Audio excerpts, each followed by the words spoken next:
ವನ್ಯಕಿರಣ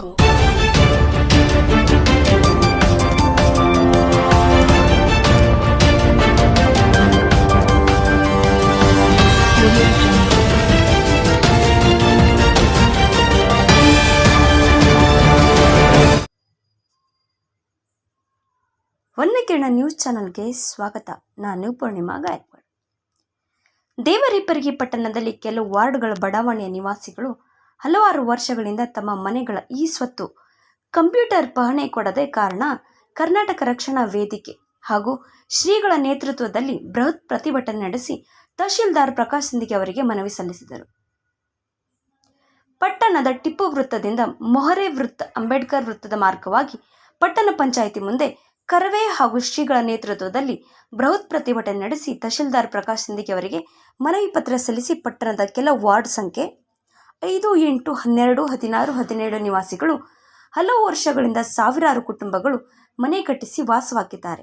ಅವರ ಮನೆಗಳಿಗೆ ಈ ಸ್ವತ್ತು ಪಟ್ಟಣ ಪಂಚಾಯಿತಿಯವರು ನೀಡಬೇಕು, ಇಲ್ಲದಿದ್ದರೆ ಉತ್ತಾರೆ ನೀಡುವವರೆಗೆ ನಾವು ಕದಡುವುದಿಲ್ಲ ಎಂದು ಪ್ರತಿಭಟನಾಕಾರರು ಪಟ್ಟಣ ಪಂಚಾಯಿತಿ ಮುಖ್ಯಾಧಿಕಾರಿ ಅಫ್ರೋಜ್ ಅಹಮದ್ ಪಟೇಲ್ ಅವರಿಗೆ ಆಗ್ರಹಿಸಿದರು. ಈ ಸಂದರ್ಭದಲ್ಲಿ ಪರದೇಶಿ ಮಠದ ಶಿವಯೋಗಿ ಮಹಾಸ್ವಾಮಿಗಳು, ಕರವೇ ಜಿಲ್ಲಾಧ್ಯಕ್ಷ ಶ್ರೀಶೈಲ್ ಮುಳಜಿ, ರಾಜ್ಯ ಉಪಾಧ್ಯಕ್ಷ ಬಸವರಾಜ್ ತಾಳಿಕೋಟೆ, ರೆಹಮಾನ್ ಕನ್ಕಲ್ ಹಾಗೂ ಪಟ್ಟಣದ ಪ್ರಮುಖ ಮುಖಂಡರು, ಮಹಿಳೆಯರು ಉಪಸ್ಥಿತರಿದ್ದರು. ವರದಿ ಮೆಹಬೂಬ್ ಗುಂಡ್ಕಲ್, ದೇವರಿಪ್ಪರಿಗೆ. ಹೀಗೆ ಮತ್ತಷ್ಟು ಸುದ್ದಿಗಳಿಗಾಗಿ ನೋಡ್ತಾ ಇರಿ ವನ್ಯಕಿರಣ ನ್ಯೂಸ್. ಲೈಕ್ ಮಾಡಿ, ಶೇರ್ ಮಾಡಿ, ಸಬ್ಸ್ಕ್ರೈಬ್ ಮಾಡೋದನ್ನು ಮರಿಬೇಡಿ.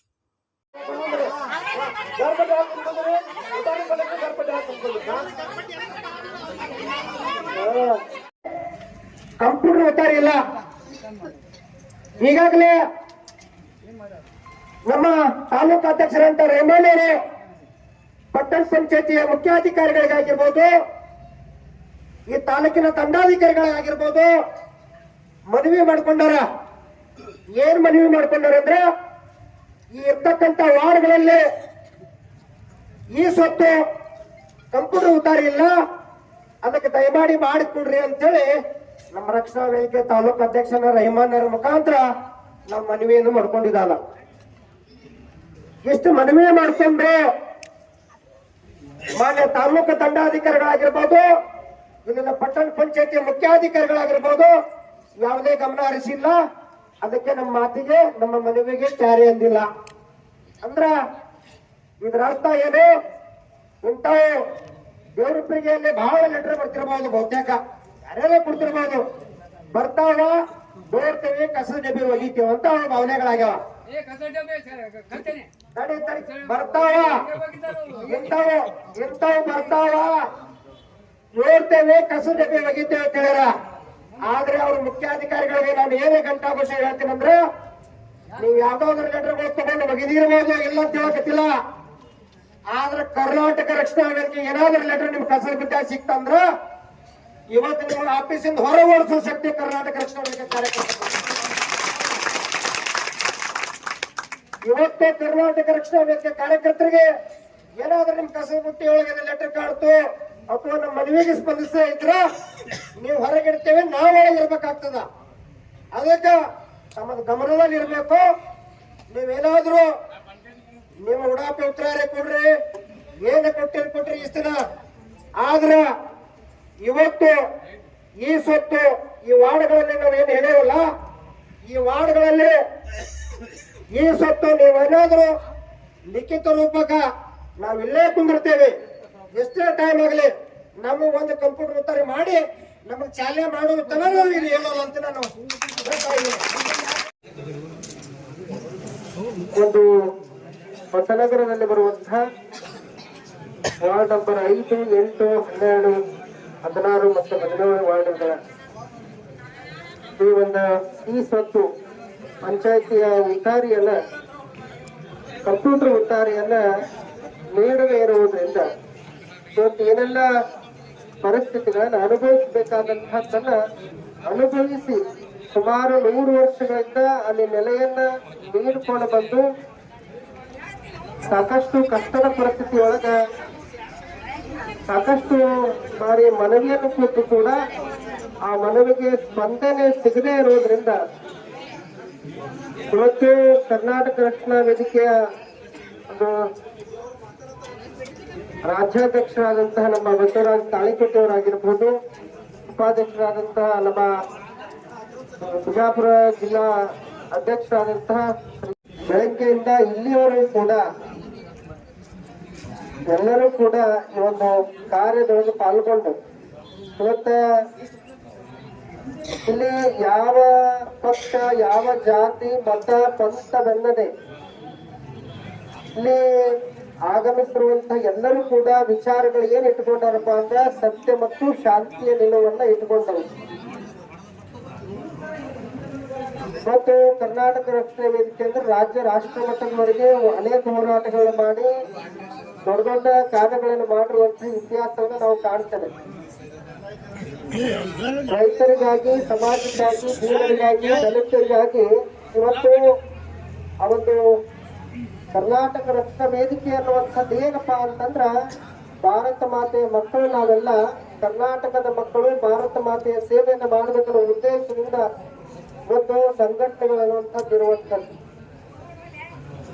ಇಲ್ಲಿ ಇಂಕಿತ ಮೊದಲೇ ವಿಚಾರ ಮಾಡಿ 2 ವರ್ಷದಿಂದ ನಡೆದವೆಲ್ಲ ನಮ್ಮದು. ಈಗ ಅವ್ರಿಗೆ ಹಕ್ಕುಪತ್ರ ಕೊಡುವಂತ ವ್ಯವಸ್ಥೆ, ರಿಜಿಸ್ಟ್ರೇಷನ್ ಎಲ್ಲ ನಡೆಸಿದ ನಾವು. ಏನಾಗ್ಬಿಟ್ಟದ ಹಳ್ಳಿ ಒಳಗೆ ನಡೆದದ ಮುನ್ಸಿಪಾಲಿಟಿ ವ್ಯಾಪ್ತಿ ಒಳಗೆ ಬಂದಿಲ್ಲದು. ಈ ಮುನ್ಸಿಪಾಲಿಟಿ ವ್ಯವಸ್ಥೆ ಒಳಗೆ ಮಾಡಕ್ ಅದಕ್ಕೂ ಪ್ರಯತ್ನ ಮಾಡ್ತಾರ, ಮಾಡ್ತೀನಿ ಅಂತಂದ್ರೆ ಶೀಘ್ರದಲ್ಲಿ ಅವಾಗೇ ಆಗ್ತದೆ. ನಿಮ್ಗೆ ಏನದ ಇಲ್ಲಿ ಬಂದಿರಿ, ನಿಮ್ಮ ಸಮಾಧಾನ ಹೇಳಿ ನಿಮ್ಗೆ ಕಳ್ಸ್ಬೇಕನ್ನೋದು ಇರಂಗಿಲ್ಲ. ನಿಮಗೂ ಗೊತ್ತಾಗ್ಬೇಕು ಏನದ ಅಂತ ಹೇಳಿ. ಅಂದಾಗ ಏನಾಗ್ತದೆ, ಹೌದು ಇದು ಕೆಲಸ ಹೆಂಗದ ನಿಮಗೂ ಗೊತ್ತಾಗ್ತದ. ನೀವು ಅವಾಗ ಏನದ ನಿಮಗೂ ಜಾಗೃತರ ಆಗ್ತೀರಿ. ಇಂಥ ಟೈಮ್ ಬಂದಾಗ ನಾವು ಸರ್ಕಾರ ಜಾಗದಾಗ ಇದ್ದಾಗ ಮಾಡ್ಕೋಬೇಕಾಗ್ತದೆ, ಅರ್ಜಿ ಕೊಡ್ಬೇಕಾಗ್ತದೆ, ನಿಮಗೂ ಗೊತ್ತಾಗ್ತದೆ. ಇವರು ಬಂದಾರ ನಾವು ಬಂದಿವತ್ತ ನಿಮ್ಗೆ ಏನೋ ಹೇಳಿ ಇವತ್ತೊಂದು ದಿವಸ ಸಮಾಧಾನ ಮಾಡಿ ನಿಮ್ಗೆ ಕಳ್ಸೋದ್ರೆ ಕೆಲಸ ಆಗ್ಬೇಕದು. ಕೆಲಸ ಆಗಂಗ್ ಮಾಡ್ಬೇಕು. ಯಾವಾಗ 1 ದಿವ್ಸ ಲೇಟ್ ಆಗಲಿ 2 ದಿವ್ಸ ಲೇಟ್ ಆಗಲಿ ಕೆಲಸ ಆಗಂಗಿದ್ರೆ ಅದು ನೀವೆಲ್ಲ ಇಟ್ಟು ಮಾಡೋದಕ್ಕೆ ಇವರು ಎಲ್ಲ ಹೈರಾಣ ಆಗೋದಕ್ಕೆ ನಮ್ಗೆ ಫಲ ಸಿಗ್ತದೆ. ಅದಕ್ಕೆ ನೀವು ಏನು ಈಗ ಹೇಳಿದ್ರಲ್ಲ ಹಕ್ಕುಪತ್ರ ಕೊಡುವಂತ ಡಿ ಸಾಬ್ರಿಗೆ ಅಂತ ಹೇಳಿ ನಾವು ಈಗ 2 ವರ್ಷದಿಂದ ಅದೇ ಮಾಡ್ಲತ್ತೀವ್ರಿ. ಈಗ ಬಂದ ಏನದ ಪಟ್ಟಣ ಪಂಚಾಯತ್ ವ್ಯಾಪ್ತಿ ಒಳಗೆ ಬಂದಿರ್ತದ್ರಿ. ಈಗ ಅದು ಸರ್ಕಾರ ಮಟ್ಟದಲ್ಲಿ ವಿಚಾರ ಮಾಡತ್ತಾರ. ಈಗ ನಗರ ಪ್ರದೇಶ ಮತ್ತು ಪಟ್ಟಣ ಪಂಚಾಯತಿ ವ್ಯವಸ್ಥೆಯಲ್ಲಿ ದಾಖಲಾತಿ ಇರ್ಲಾರ್ದಂತ ಮನೆ ಕಟ್ಕೊಂಡ್ರಿಗೆ ಏನ್ ಮಾಡ್ಬೇಕು ಅಂತೇಳಿ ಮಾಡತ್ತಾರೆ. ಈಗ ಅದನ್ನೇನಾದ್ರು ಶೀಘ್ರವಾಗಿ ಅದು ಆಯ್ತು ಅಂತಂದ್ರೆ ನಾವು ಸ್ಟಾರ್ಟ್ ಮಾಡ್ಬಿಡ್ತೀವಿ. ಇಲ್ಲಾಂದ್ರೆ ಕೆಲಸ ಆಗಲ್ಲ ಅಂದ್ರೆ ಅವ್ರೇನೋ ಮತ್ ಬೇರೆ ಮಾಡ್ಲತ್ತಾರ, ನಮ್ಗೆ ಆಗಂಗಿಲ್ಲ, ಹಿಂಗೆಲ್ಲ ಅವ್ರಿಗೆ ಭಾವನೆ ಬರ್ತಾವ. ಅದಕ್ಕೆ ಏನ್ ಮಾಡ್ತಾರೆ, ಎಲ್ಲರೂ ಯಾರ್ಯಾವ್ದು ಏನೇನು ಪ್ರೊಸೀಜರ್ ಪ್ರಕಾರ ಮಾಡ್ಬೇಕು ಎಲ್ಲರಿಗೂ ಒಂದೇ. ಅವ್ರು ಬರ್ಲಿ ಬರ್ಲಾರ್ದಿರ್ಲಿ ಹೆಂಗು ನಿಮ್ಮ ಲೀಸ್ಟ್ ಅದ. ಅವ್ರು ಯಾರು ಎಲಿಜಿಬಲ್ ಇದ್ರು ಅಂತಂದ್ರೆ ಅವ್ರು ಎಲಿಜಿಬಲ್ ಇದ್ದಾರೆ ಎಲ್ಲರಿಗೂ ಕೊಡ್ರಿ. ಅವ್ರೇನ್ ಬರ್ಬೇಕಂತ ಅವಶ್ಯಕತೆ ಇಲ್ಲ. ಗೊತ್ತಾಗ್ತದೆ ಲಿಸ್ಟ್ ನೋಡಿದ್ರೆ ನೀವು ಅವ್ರು ಯಾರು ಎಲಿಜಿಬಲ್ ಇರ್ತಾರೆ ಅವ್ರು ಕೊಟ್ಕೋತಾರೆ, ಯಾರು ಎಲಿಜಿಬಲ್ ಇಲ್ಲ ನೋಡ್ರಿ. ನಾವು ಮುಂದಂತ ನಾವು ಪ್ರೊಸೆಸ್ ಮಾಡತ್ತೀವಿ. ನೀವು ಹೇಳಿಲ್ಲ ಅಂದ್ರೆ ಇವತ್ತು ಸ್ಟ್ರೈಕ್ ಮಾಡಿಲ್ಲ ನಮ್ಮ ಪ್ರೊಸೆಸ್ ನಡೆದೋರಿದೆ. ಈಗ ನಾವು ಮಾಡ್ತೀವಿ, ಅದು ಬಂದಾಗ್ರಿ ನಾವೇ ಕರಿತೀವಿ ನಿಮಗೆ. ಇದು ಬಂದ ನೋಡಿ ಕೊಡ್ರಿ ಅಂತ ಹೇಳಿ. ನೀವು ಅಂತ ನಿಮ್ಮಲ್ಲಿ ಯಾವ ಕೇಳಿಸಷ್ಟು ಅಂತ ಯಾವ ಕೊಟ್ಟಿದ್ದಾರೆ ಅಂದ್ರೆ ಅಂತ ಯಾವ ರೀತಿ ನನಗೆ ಉದಾಹರಣೆ ಕೊಡ್ಬೋದು. ನಾ ಅದು ಇಮಿಡಿಯೇಟ್ಲಿ ನಾ ಆಕ್ಷನ್ ತಗೋತೀನಿ. ಆಕ್ಚುಲಿ ಏನಂದ್ರೆ ಈಗ ವಾರ್ಡ್ ನಂಬರ್ 16ದಾಗ 303 ಮನೆಗಳು ಮತ್ತು ಎಕ್ಸಿಂಗ್ ನಾವು ಸರಿ ಪ್ರಕಾರ 303 ಎಕ್ಸಿಂಗ್ ಬಿದ್ದಿರ್ಬೋದು. ಮತ್ತು ವಾರ್ಡ್ ನಂಬರ್ 12ದಾಗ 243 ಮನೆಗಳು ಈಗಾಗಲೇ ಟೋಟಲ್ ನಾವು ಈಗಾಗಲೇ ನಾ ಬಂದ್ಮೇಲೆ ಲಾಸ್ಟ್ ಟೈಮ್ ಅಧ್ಯಕ್ಷರು ಲೆಟರ್ ಮುಖಾಂತರ ಬಂದಿಂದ ಕೊಟ್ಟಿದ್ದು ನಾವು ನಮ್ಮ ಸಾಮಾನ್ಯ ಸಭೆಯಲ್ಲಿ ನಾವು ಠರಾವ್ ಪಾಸ್ ಮಾಡಿ ಏನು ದಾರಿ ಹುಡ್ತಾ ಇರ್ಬೇಕಂದ್ರೆ ನಾವು ಫಸ್ಟ್ ಏನು ಮಾಡಿದ ನಮ್ಮ ಅಧ್ಯಕ್ಷರು ಉಪಾಧ್ಯಕ್ಷರು ಅಪ್ಪನ ಮೇರೆಗೆ ನಾವು ಮೀಟಿಂಗ್ ಮೇಲೆ ಠರಾವ್ ಪಾಸ್ ಮಾಡ್ಕೊಂತು ನಾ ನನ್ನ ತಹಶೀಲ್ದಾರರಿಗೆ ಆಲ್ರೆಡಿ ಪ್ರತಿ ಕಳಿಸಿದ್ದೀನಿ. ಈಗ ಯಾಕಂದ್ರೆ ಇದು ಕಂದಾಯ ಇಲಾಖೆ ಸಂಬಂಧಪಟ್ಟಿದ್ದ ಆಸ್ತಿಗಳು. ಈಗ ನಮ್ಮ ಪುರಸಭೆ ಪ್ರಾಪರ್ಟಿ ಇತ್ತಂದ್ರೆ ನಾವು ಇಮಿಡಿಯೇಟ್ಲಿ ನಾವು ಮೀಟಿಂಗ್ ಪಾಸ್ ಮಾಡಿ ಆಕ್ಷನ್ ತಗೋಬಹುದು. ಬಟ್ ಇದು ಅವ್ರ ಪ್ರಾಪರ್ಟಿ ಇರ್ತಾಗ ನಾವು ಅದಕ್ಕೇನೋ ಅಧಿಕಾರ ಮಾಡ್ಲಿಕ್ಕೆ ಇಲ್ಲ ನಮಗೆ. ಈಗ ನಾವು ತಹಶೀಲ್ದಾರಿಗೆ ಆಗಲೇ ಮಾಡ್ತೀವಿ. ಯಾಕಂದ್ರೆ ಅವರು ಮಾಡೋದು ಎಲ್ಲ ಜನಸಾಮಾನ್ಯರಿಗೆ ಒಳ್ಳೆಯದಾನಂತ ಮಾಡಿದ್ರೆ ನಾವು ಅಧಿಕಾರಿಗಳು ನಿಮ್ಮ ಪರವಾಗಿ ಇರುತ್ತೆ, ಅವರು ನಿಮ್ಮ ಪರವಾಗಿ ಇರ್ತಾರೆ. ಈಗ ನಮ್ಮ ಪೂಜೆಯರು ಬಂದಿದಾರ ಅಂದ್ರೆ ಅವ್ರು ಸುಮ್ಮನೆ ಯಾರು ಬರಲ್ಲ. ಅವರು ಆಕ್ಚುಲಿ ಮುಂಚೆಲಾಗಿ ಅವ್ರು ಬಂದಿದಾರ ಒಂದು ದೊಡ್ಡ ಸ್ವಂತ ಸುದ್ದಿ ಇದ್ದಂಗೆ ಇದು. ಈಗ